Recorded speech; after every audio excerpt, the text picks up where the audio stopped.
Então, vamos lá. Cristina Vital, José Eustáquio Diniz Alves. Oi, Cristina, que bom que você está aqui. Bem-vinda. Bom dia, Mauro. Bom dia, muito bom estar aqui com você, com o Eustáquio aí também, entrando também, né? Isso aí. Eustáquio, muito bem-vindo, tudo bem? Cristina, tá frio aí no Rio mesmo? Tá frio pra caramba aqui no Rio. Pra gente, então, é a sensação de 10 graus. Mas é essas coisas. No Rio, vai lá no Nordeste também. O pessoal acha que 18, 19 graus, 20 graus é frio. Para nós, paulistas, lá não é assim, não. Aqui tá 16 graus em Brasília, eu tô achando ótimo. Cristina, bom, eu queria conversar com vocês. Já fiz uma conversa com o. Queria fazer uma conversa com você, já fiz uma com José Eustáquio sobre o plebiscito. Sobre o plebiscito. Acorda, Mauro, muda. Vira chave. Sobre o censo, né, que finalmente saíram, não saíram todos ainda, mas saíram muitos dados sobre a questão religiosa no Brasil. Então, vamos conversar sobre isto, evidentemente, mas eu queria. Você tem o seu livro, é um livro antológico, é uma referência no Brasil hoje sobre a questão evangélica, que é Oração de Traficante, uma etnografia. Realmente é uma grande referência. E você tem mergulhado muito no estudo desse fenômeno dos evangélicos. Então eu queria pegar, a partir dessas suas confluências, né, periferias, evangélicos, perguntar para você especificamente o que dá para identificar de fenômeno religioso ou de transição religiosa que está acontecendo nas periferias das grandes cidades brasileiras. Então, Mauro, primeiro, assim, muito obrigada, é um prazer sempre estar com você, com o Eustáquio também. Ontem eu e o Eustáquio estávamos juntos ao Paul Freston, né, que é um sociólogo da religião, que vive assim entre Brasil e Canadá, falando também sobre o censo. E uma coisa que a gente deixou de falar lá era sobre exatamente essa questão nas periferias, pensando no Rio de Janeiro, mas isso não é uma ocorrência exclusiva do Rio de Janeiro. Quer dizer, quando a gente olha também o mapa da religião no Brasil, tem que pensar que há muitas singularidades ligadas a cada região, né? Então, por exemplo, o fenômeno de crescimento evangélico, ele sempre se deu no meio urbano, né? Então, a gente foi acompanhando esse crescimento que ele tinha uma relação com o meio urbano. Mas no meio urbano, ele também acontecia tanto em termos de espacialidade, ou seja, da apresentação dos templos, mas na área de expansão das cidades, evidentemente, porque tinha uma consolidação católica, então o crescimento dos evangélicos era na área de expansão, que era o quê? Baixada Fluminense, a Zona Norte, né? Pensando aqui no Rio de Janeiro, as regiões metropolitanas. Então, em termos de templos, em termos também de número de fiéis. Lembrando aí que 65% dos evangélicos ganham até 3 salários mínimos. Então, a gente está falando de também pessoas que ocupam áreas específicas das cidades, né? Então, acho que muito importante, pensando também esses números, e lembrar que no Rio de Janeiro, por exemplo, quando a gente compara os números nacionais, a média aí de 26,9% ou 27% de evangélicos no Brasil, quando a gente olha para a Baixada e região metropolitana, a gente tem aí entre 22%, um ou outro município, né? Mas até 47% de evangélicos nessas áreas. Aí, muito interessante a gente pensar que em 92 houve um levantamento, o primeiro levantamento que houve, assim, de correlacionando templos por 100 mil habitantes, que foi o censo institucional que o ISER conduziu ali, a partir da liderança do Rubem César Fernandes. E aí, em 2000, isso comprovava muito essa colocação espacial desses templos, mas nas áreas periféricas, porque quando você ia da Zona Sul, você ia aumentando o número de templos por 100 mil habitantes. Por 10 mil habitantes, melhor dizendo. Quando veio, isso anos 90, que foi assim muito importante para a gente pensar isso, que foi se chamando da transição religiosa no Brasil, né? Que era essa mudança, digamos assim, do perfil religioso do catolicismo para o evangelismo, né? Principalmente aí pentecostal. 90 foi muito importante porque não só o crescimento em termos percentuais, mas do crescimento da presença pública dos evangélicos no Brasil. Foi o período que a gente tem que lembrar que saímos da Constituinte, na qual se organizou ali o que ficou conhecido na época como a bancada evangélica, né? Então teve uma participação política muito importante do segmento, também o crescimento deles na mídia, e aí a compra da Rede Record em 89 foi fundamental. Também nos anos 90 a gente teve aquele evento singular, né, na nossa história, que ficou conhecido como Chute na Santa, e o Chute na Santa, que foi 12 de outubro de 1995, que um bispo da Igreja Universal do Reino de Deus quebrou uma imagem de Nossa Senhora Aparecida. E quebrou no dia o quê? Da padroeira, né? O feriado nacional, que marca muito da catolicidade e da cultura da gente. Então, ele, ao mesmo tempo, afetava ali uma cultura marcadamente católica, ao mesmo tempo que fazia isso com outras religiosidades que tinham um tipo de devoção que produzia imagens, fazia devoção de imagens, né? Claro, não é o santo de barro, mas a expressão, né? Os chamados pontos de contato. E aí aquilo gera uma grande situação e reorganização das forças sociais, né, Mauro? Que isso que eu acho mais interessante de pensar também. E essa reorganização aí das forças faz com que, digamos assim, católicos se unam aí aos grupos de religião de matriz afro num combate a uma violência que, na verdade, é estrutural no Brasil, né, esse tipo de violência religiosa, mas que se conforma na intolerância religiosa.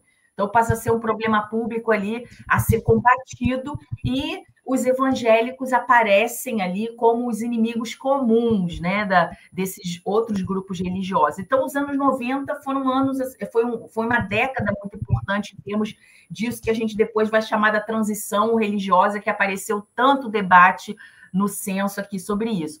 Aí, nos anos 2000, a gente continua com um crescimento evangélico bem acentuado, mais do que o crescimento da população, que é importante em termos da previsão de crescimento e talvez da mudança, né, dessa correlação de forças.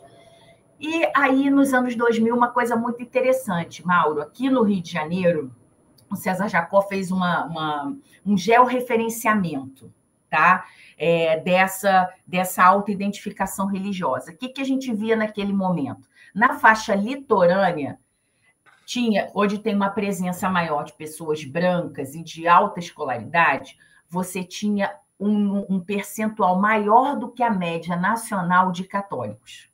Quando você ia para a Zona Norte, Centro, e aí região metropolitana e Baixada, você tinha o que ele chamou do mapa invertido, né, de uma presença muito maior aí de evangélicos do que de católicos, até superando o número de católicos. E isso agora, a gente fez uma pesquisa na UF também, né, que eu estava coordenando isso, uma pesquisa mapeando os templos religiosos no Rio de Janeiro, assim, em 10 anos, né, a gente teve um crescimento, teve mais de 4.000 templos abertos nesse período de todas as religiões, pensando só nos registros feitos.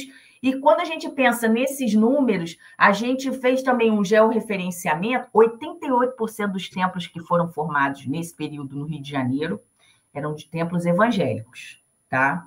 5% de católicos e 2% ou 3% de afro.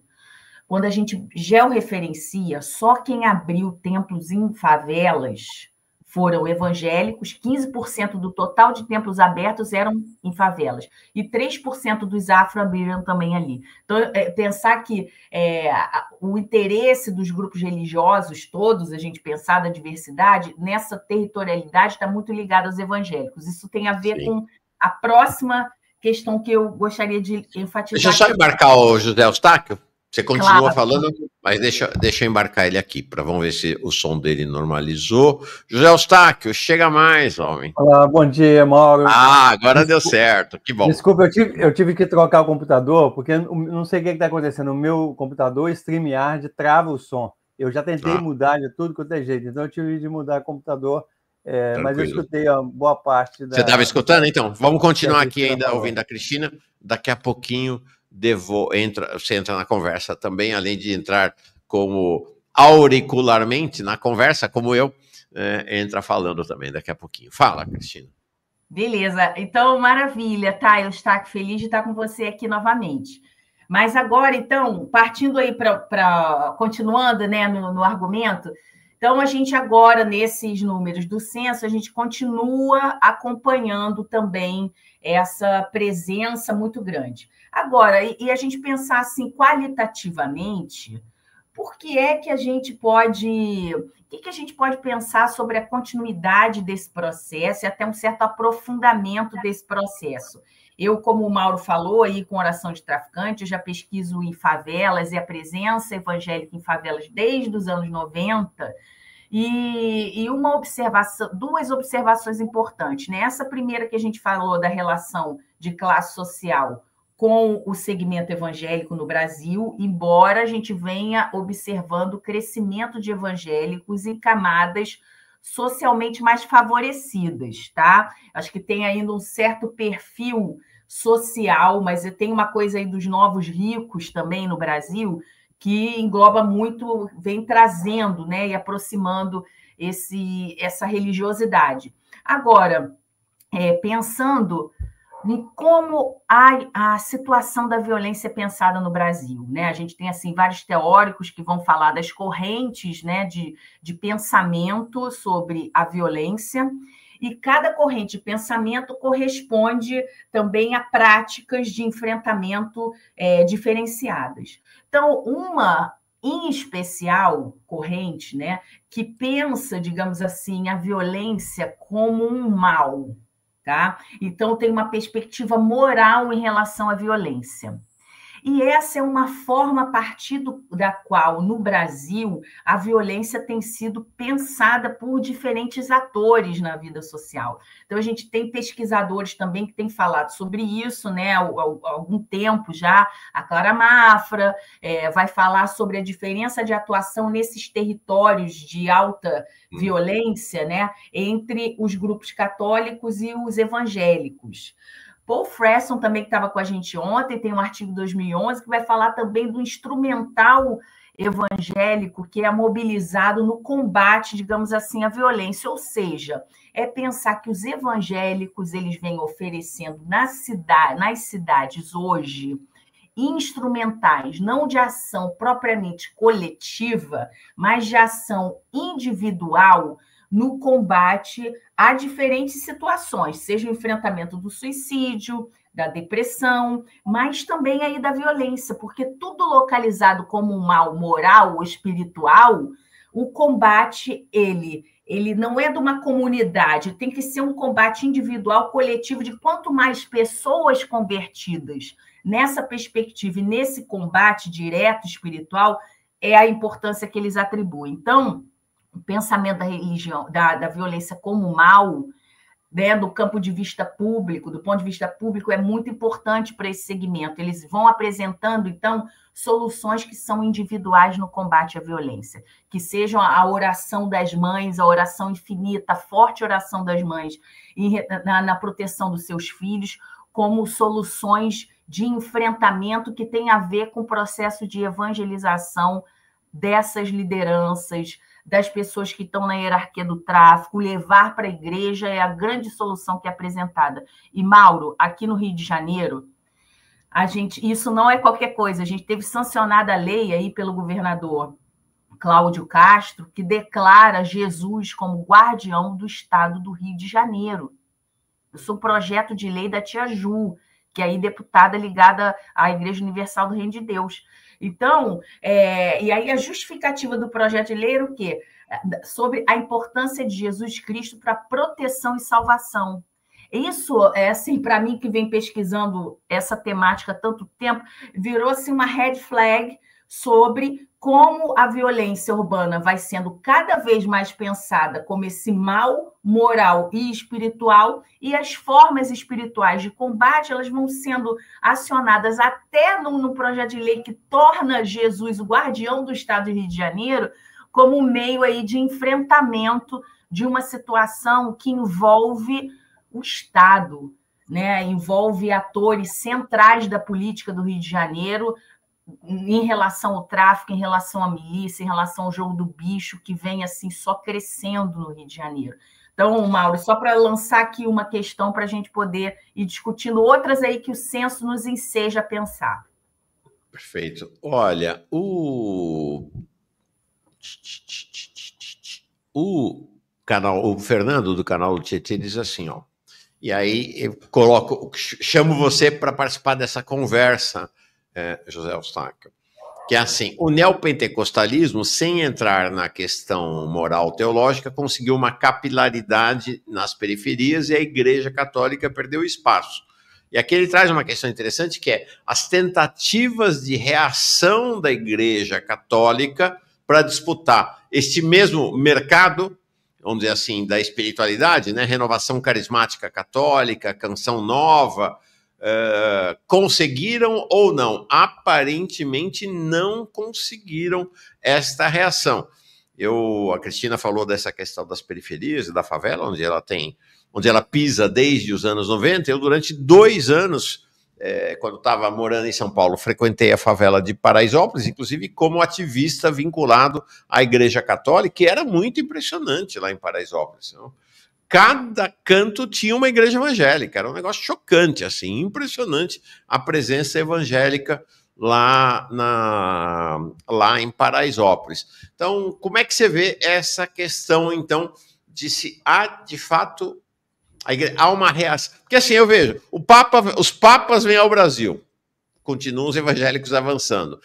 Lançam-se movimentos, então, que já não são mais os movimentos vinculados à teologia da libertação, que ficou para o passado, de fato, né, lamentavelmente, mas ficou para o passado. Então, você vai ter movimentos católicos carismáticos na mesma pegada pentecostal ou até neopentecostal, e você não tem uma reação, né, do catolicismo. Como é que você vê esse cenário, Zé? Então, Mauro, ontem, a Cristina deve ter falado, nós tivemos um debate muito bom com o Paul Fresto, né? E essa questão das periferias, ele mesmo falou, reforçou essa ideia, o seguinte, que os evangélicos crescem em 3 áreas, né? Eu achei interessante, ele sintetizou, nas periferias, na fronteira agrícola, por exemplo, Acre e Rondônia, né, os evangélicos já passaram os católicos, e na diáspora de migração brasileira. Então, no exterior, também, os evangélicos crescem muito fortemente, junto com essa população brasileira que emigrou, né? E queria te falar de mais um lugar que acho que é relevante, que tem a ver com essa história, as cadeias, né? Para quem viveu lá atrás a pastoral carcerária da Igreja Católica, que dominava as cadeias, hoje quem domina as cadeias são os evangélicos, né? Exato. Então é o seguinte, a periferia que você está falando é o seguinte, o que aconteceu no Brasil? Eu estava falando ontem. Às vezes as pessoas não percebem a velocidade dessas mudanças, mas, por exemplo, o Brasil era de maioria rural até a década de 60. Né? A maior parte da população brasileira estava no meio rural. E era uma economia rural de subsistência agrícola, de localidades pequenas, né, com uma presença muito grande da família, da comunidade. E esse Brasil, que prevaleceu durante mais de 400 anos, ele mudou rapidamente nos últimos 50 anos. E boa parte dessa população rural, ela veio para a periferia das grandes cidades. Um lugar que a Igreja Católica não tinha, vamos dizer assim, uma presença muito forte e nem sabia como lidar com essa população que está deslocada, desenraizada, né, daquela sua formação. Então, os evangélicos, eles conseguiram entrar exatamente nessa população onde o Estado não está presente, né, e a Igreja Católica não estava presente, ela não conseguiu expandir. Você olha aqui no Rio, quando você pega o centro do Rio de Janeiro, a Zona Sul, você tem igreja para todos os lugares. Mas quando você vai para a periferia, a presença da igreja foi muito lenta, né? Os católicos não conseguiram acompanhar esse ritmo de mudança do Brasil. Então, a periferia ela ficou um espaço, vamos dizer assim, livre, né, para essa expansão dos evangélicos, e eles tiveram a capacidade de se multiplicar, né? Esses exemplos que a Cristina deu, que você deu, né, em Paraisópolis, se a gente vê em todos os lugares, as grandes periferias, né? Só para você ter uma ideia, Mauro, Seropédica, para quem não conhece aqui da região metropolitana, é onde fica a sede da Universidade Rural do Rio de Janeiro, mas é pertinho, 60, 70 quilômetros aqui do centro do Rio de Janeiro. Seropédica, em 91, tinha mais de 60% da população católica. Aí isso caiu para 50%, caiu para 30%, e agora, no censo, os católicos caíram para menos de 20%. Na cidade. Senhora. E quando você pega por idade, a população de 10 a 14 anos é só 12% de católico. A população de 15 a 30 anos é 17% de católicos. Então, assim, os católicos, no caso de Seropédica, os católicos são menos de 20%. E isso se reproduz em outras cidades com menor proporção, Japeri, e nas grandes cidades da região metropolitana do Rio de Janeiro, Duque de Caxias, São Gonçalo, Nova Iguaçu, os católicos já estão abaixo de 30%. Na média da região metropolitana, sem a capital, os católicos estão em torno de 34%, 30 e poucos por cento, e os evangélicos estão perto de 40%. Veja só, a região metropolitana do Rio de Janeiro como um todo tem 12 milhões de habitantes. Sem a capital, tem 6 milhões de habitantes. Nesse entorno da capital, os evangélicos já conseguiram maioria, né? E estão avançando em outros lugares. Em São Paulo, os evangélicos já são maioria que eu estou falando, maioria relativa, tá? Não é 50%, não. É maioria em relação ao grupo dos evangélicos.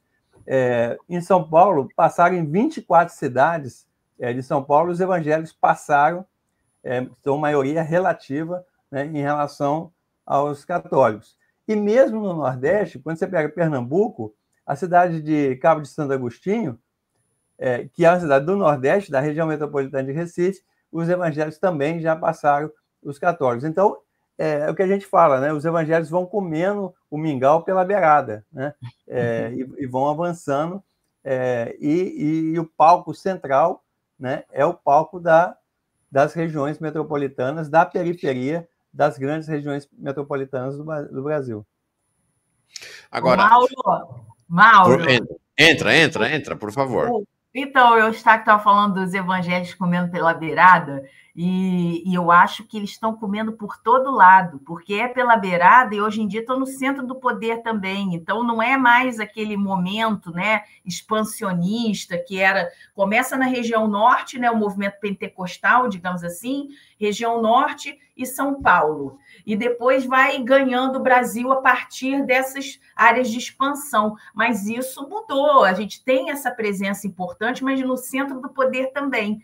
E é por isso até, Mauro, que eu queria chamar a atenção do seguinte: ontem a gente estava conversando e pensando a correlação de forças, porque os dados do censo e essa diminuição, digamos, no crescimento, a gente tem que lembrar que em 2022 a campanha de vários políticos aí da extrema-direita estava contando com evangélicos em torno de 40%.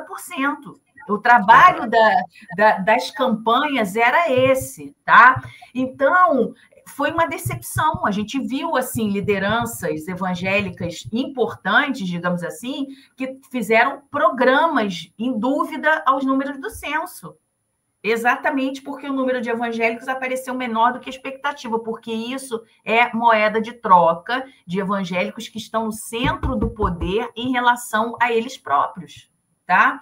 Agora, só para retomar também uma questão aí que foi trazida muito importante sobre o neopentecostalismo e o pentecostalismo de modo geral e a capilaridade dele, que eu acho que tem o seguinte também: é muito difícil para a Igreja Católica hoje manter uma atração para a vida eclesiástica. Então, assim, as freiras, elas eram muito importantes nessa atuação nas favelas, por exemplo, e periferias. Tá? Não era a figura do padre, mas eram as casas das freiras que faziam atendimento à população, faziam a parte cultural, de festividades, quer dizer, tinha uma coisa da cultura católica mais geral aí importante, e tinha também essa dimensão de uma atuação muito direta. Agora, a Igreja Católica encontra uma dificuldade nessa reprodução do seu seio ali eclesiástico em razão de questões ligadas ao próprio modo de fazer o catolicismo, né? A questão da castidade, essa doação infinita. Então, a gente vai observando movimentos de leigos, né? Que vão tentando animar esse catolicismo. Isso é importante da gente lembrar, mas tem limites. Então, a gente vê o crescimento de associações de juristas, esses movimentos também de comunidades, né? Shalom, os carismáticos, que foram citados aí e tal, mas essa estrutura de doação infinita que tinha ali, que a gente tem para os evangélicos, porque são pessoas que moram nas localidades. Uhum. Além do regime de governo ser descentralizado da maior parte das igrejas, né? Esse modelo congregacional que permite a abertura de essas chamadas igrejas de garagem, igrejas independentes, né? Você tem também uma dinâmica de que as pessoas moram no local, então a assistência que elas fazem é permanente, como outrora freiras, principalmente, faziam nessas localidades. Então, essa você trouxe uma questão que foi a surpresa do censo no que parece ser uma redução da velocidade de crescimento dos evangélicos, né? Até o Malafaia andou falando, não, para nós importa a qualidade, não quantidade, que é a conversa que todo mundo tem quando tem problema de crescimento, é sempre a mesma conversa, né? Agora, o José Eustáquio é um dos maiores estudiosos, né, um dos maiores estudiosos que acompanha a transição religiosa, e já comentamos aqui sobre isso, mas há polêmicas no interior de vocês aí, né, teólogos ou demógrafos, ou gente em relação, por exemplo, o Preston, que vocês mencionaram, ele acha, por exemplo, que os evangélicos jamais chegarão a ser maioria, a de fato superar os católicos no Brasil. Como é que estão essas leituras nesse momento que a gente conversou, né, Zé Eustáquio? Assim, a quente, né? Tinha acabado de sair, agora que assentou a poeira, como é que estão os olhares para essa questão do crescimento evangélico e do decrescimento católico, né? Então, ontem a conversa foi pela primeira vez, eu tive a oportunidade de conversar tete a tete com o Preston, né? Os nossos diálogos às vezes eram indiretos, né? Por meio de jornais ou textos e acadêmicos, etc. E eu acho que esclareceu bastante, sabe?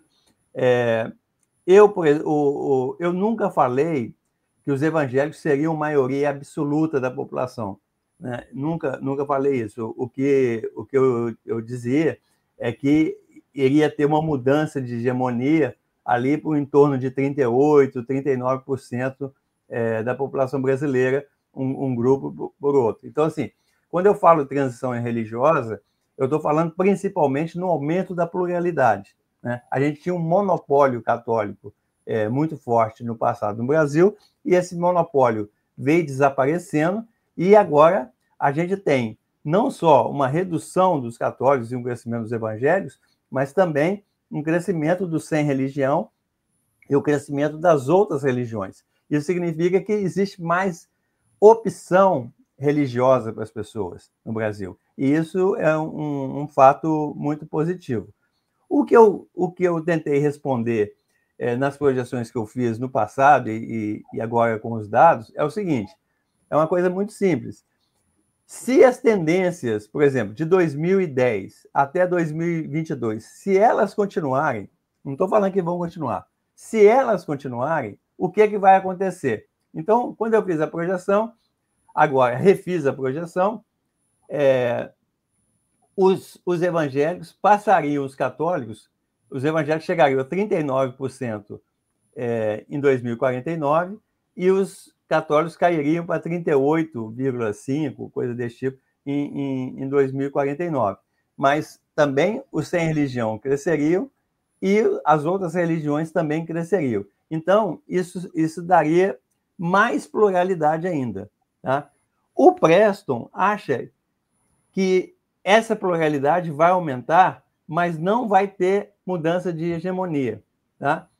Eu respeito muito e eu falo sempre, inclusive eu torço para o Preston estar certo. Né? Pessoalmente, do meu ponto de vista, eu acho melhor esse cenário de maior pluralidade e pluralidade entre os evangélicos, inclusive entre os católicos também. Você tem cada vez mais pluralidade. Agora, quando eu vejo os dados, quando eu vejo a dinâmica que está acontecendo pelo Brasil afora, você tem uma ideia, Mauro? Dos 5.570 municípios brasileiros, os evangélicos subiram em 99% e os católicos caíram, diminuíram em 99%. Só em 1% os católicos cresceram mais do que os evangélicos. Isso vai continuar? Não sei. O Preston trouxe para a discussão o exemplo da Coreia, que realmente é muito interessante. Você lembra quando tinha aquele reverendo Moon, que fazia o maior sucesso no Brasil, no mundo inteiro e tal? E na Coreia, até a década de 90, os evangélicos cresceram muito, num país que era tradicionalmente budista. Né? E depois dos anos 90, os evangélicos não é que eles pararam de crescer, eles recuaram na Coreia do Sul. E os sem religião cresceram muito na Coreia do Sul. Isso vai acontecer no Brasil? Ninguém sabe o que vai acontecer no futuro. Tá? O que eu digo hoje é o seguinte: se as tendências que o censo apontou, se elas forem verdadeiras e se elas continuarem, pode ser que os evangélicos passem os católicos em meados do século. Mas ninguém sabe o futuro, então isso aí vai estar aberto e a gente tem que ir renovando essas contas e essa avaliação a cada nova pesquisa que for surgindo. Mauro. Deixa eu ler deixa eu só ler uns comentários aqui, e aí queria colocar uma questão para ti, além daquela que você então já anunciou que vai trazer. Carlos Silveira, cremos, classe, revolução ecológica e mobilização social, metalinguagem para atrair crentes. Gabriel Maia chega como novo membro, Felipe Nunes Figueira também, muito obrigado. Paulo Roberto, tão importante quanto entender o crescimento numérico é entender que o pensamento do brasileiro médio, é cristão evangélico. Quando eu era gospel, já se falava em impor a cultura evangélica no Brasil nesses termos. Carlos Silveira volta aqui dizendo, professora Michelle Apple discute muito sobre a influência evangélica na educação dos Estados Unidos. É interessante porque ele analisa o movimento de lá com alguns anos de diferença, como se fosse uma previsão do que acontece no Brasil hoje. E aí, Cristina, eu sei que você já ia entrar no assunto, mas aproveito e agrego algum. Porque todo respeito ao censo e aos números frios do censo, vamos dizer assim, mas há uma questão de percepção, e talvez os grupos de pesquisa qualitativa possam trazer mais luz sobre isso, é que, para além dos números, para além da pesquisa qualitativa, a gente tem uma outra questão, que é a questão do ativismo.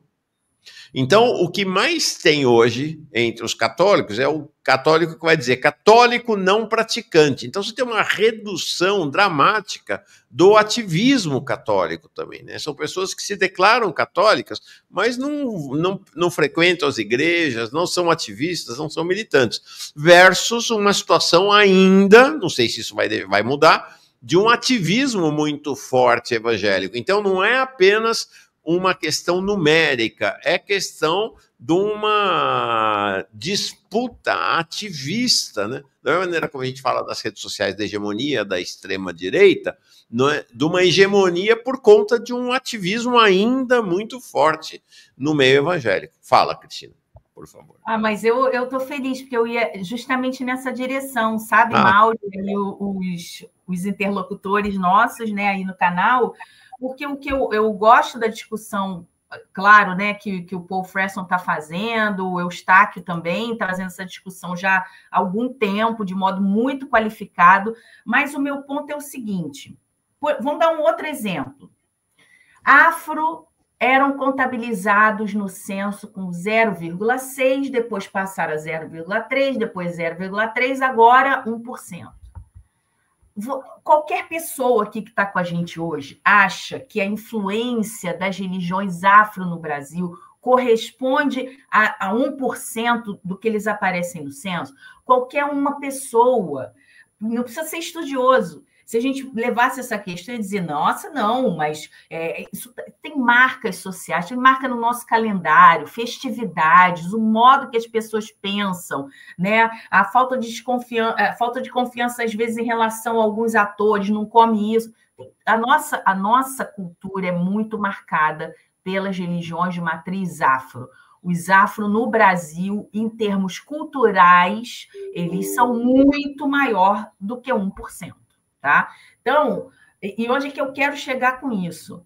Não é somente o número expresso de evangélicos no censo que informa sobre o poder cultural e social desse grupo no Brasil, hoje ou no futuro. Então, é possível que não haja uma transição, tal como o Paul Fresson e o Eustáquio argumentam, discutem de modo muito consistente, mas a minha questão é cultural e política. O lugar que eles têm na sociedade hoje, em termos de influência, e a produção de valores morais de referência que os evangélicos têm no Brasil hoje é muito grande.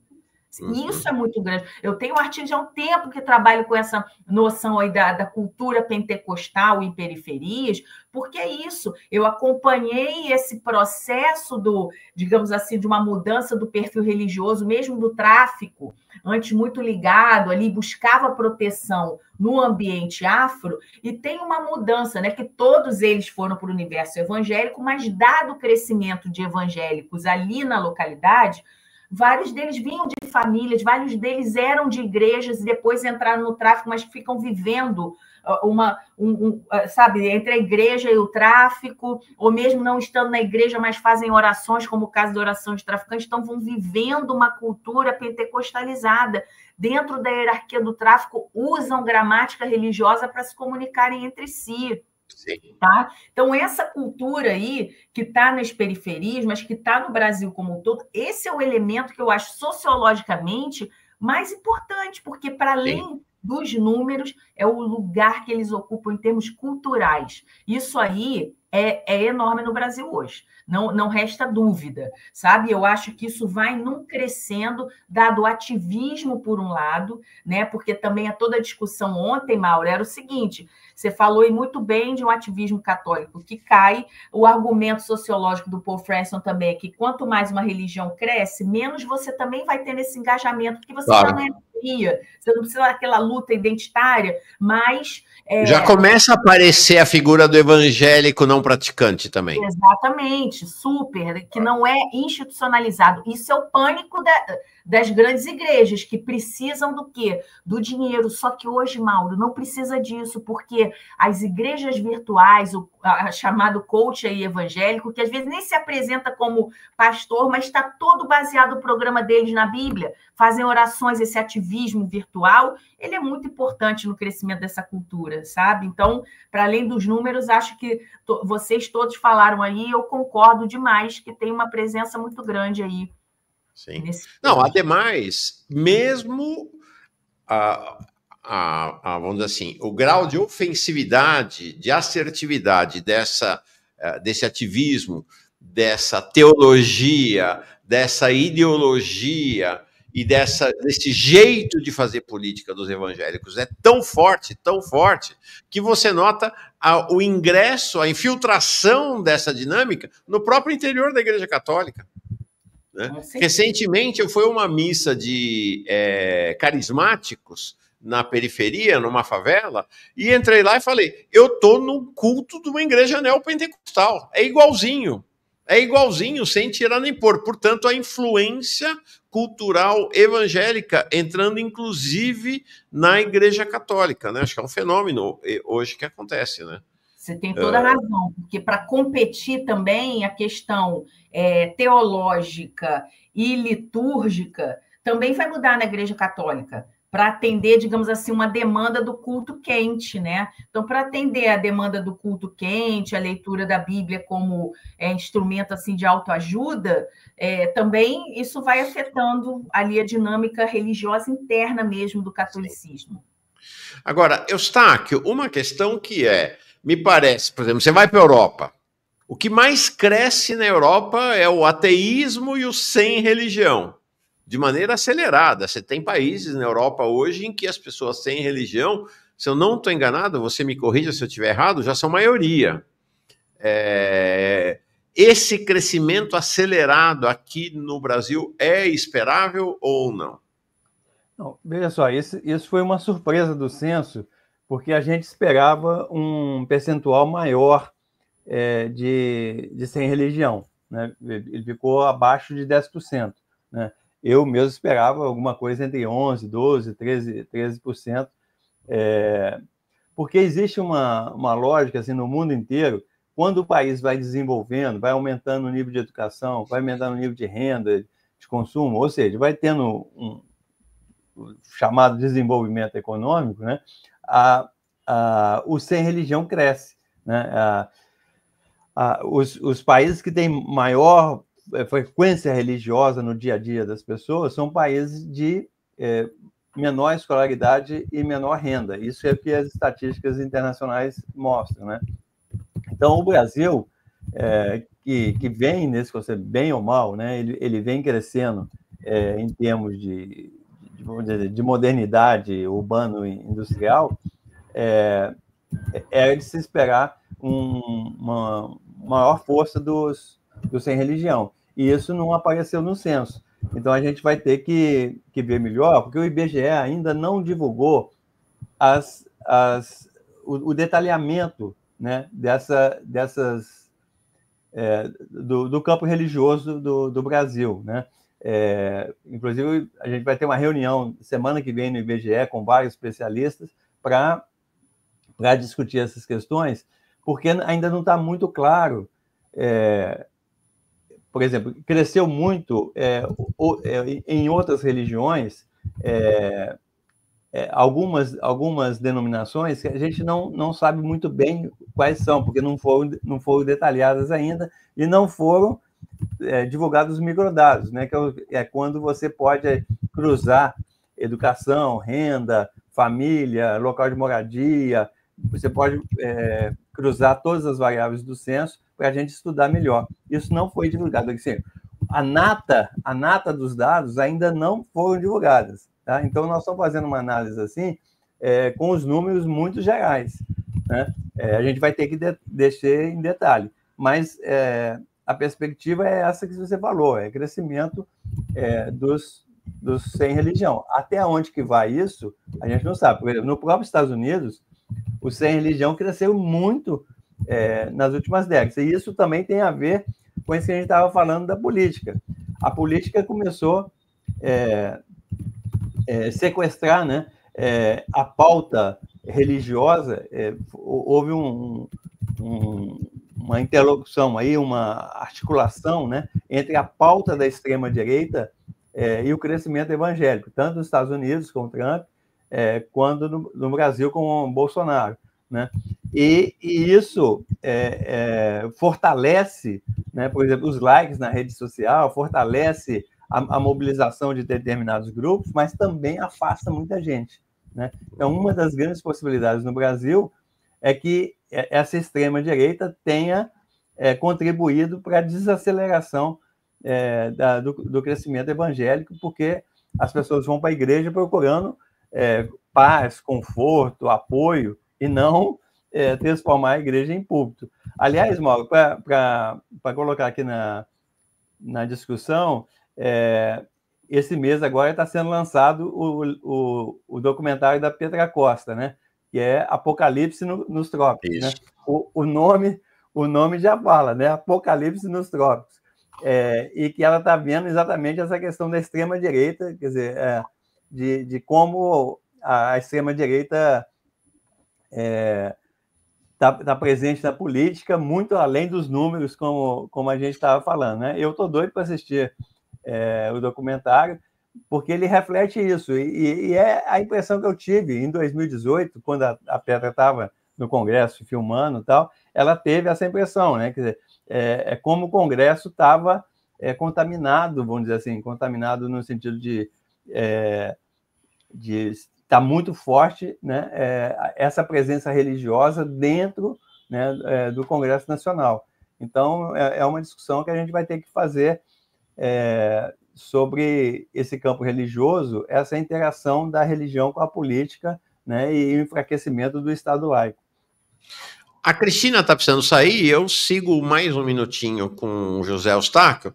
Cristina, obrigado demais pela tua presença. Você quer ainda... Não, nós vamos encerrar então os dois, acho que tá bom. Sim. Deixa a Cristina seguir o caminho dela e você também faz um fechamento, Cris, por favor. Isso aqui que tem relação aí com o que o Eustáquio falou, que eu acho o seguinte, né? Assim, a gente não tem controle das forças sociais, né, Mauro, nem Eustáquio. Então, eu vi até que na entrevista que a Petra deu quando estava apresentando o filme em Veneza, e aí toda a fala era assim, nossa, eu estava no Congresso, de repente ela era uma camada social que não convivia com evangélicos. O evangélico era aquele outro, uma representação, às vezes, do evangélico, aquela mulher de coque, de saia comprida, quer dizer, era um universo estranho para ela, de repente, né? E aí, quando ela começa, e tudo que acontece no Brasil a partir de 2018, ele traz à tona uma sociedade que era desconhecida para muita gente, principalmente para os intelectuais, né? É uma camada social que estava à parte. E o que eu vejo nessa reflexão dela ali, né? E na interlocução que elas estão fazendo? De repente estava acontecendo desde 1980 e a gente não estava vendo. Aí eu fico vendo, sabe, Mauro, em várias falas como essa, que assim, é como se os evangélicos fossem uma erva daninha. Aí ninguém estava vendo, elas foram crescendo. Aí tem uma ideia de que se a gente tivesse olhado e aparado aquela grama, não ia acontecer isso. Só que não é por aí. As dinâmicas sociais, elas são muito fora do controle dos atores sociais, porque são forças em relação, né? Então, acho assim que o que a gente está vendo também de crescimento desse mainstream evangélico está crescendo e se organizando também as forças democráticas evangélicas no Brasil. A gente precisa falar sobre elas, a gente precisa dar espaço para elas, porque elas são aliadas de um Brasil melhor, de justiça social, de combate à desigualdade, né? Então, acho que a gente também precisa falar disso, porque são atores que a gente não vai capinar e tirar eles da vida social brasileira, para quem tinha essa pretensão, né? Não é isso. Então, a gente tem que olhar para o que está vindo, fortalecendo o que é produtivo, bom na nossa sociedade também. É isso, Cristina Mauro. É maravilhosa, diz a Clima aqui, né? Também muitos elogios ao nosso José Eustáquio. Agradeço demais vocês. Bom fim de semana, que o frio passe aí no Rio de Janeiro para vocês cariocas friorentos. Falou, tá bom, Mauro. prazer enorme. Muito obrigado, Tchau. Mauro. Obrigado. Tchau, Cristina.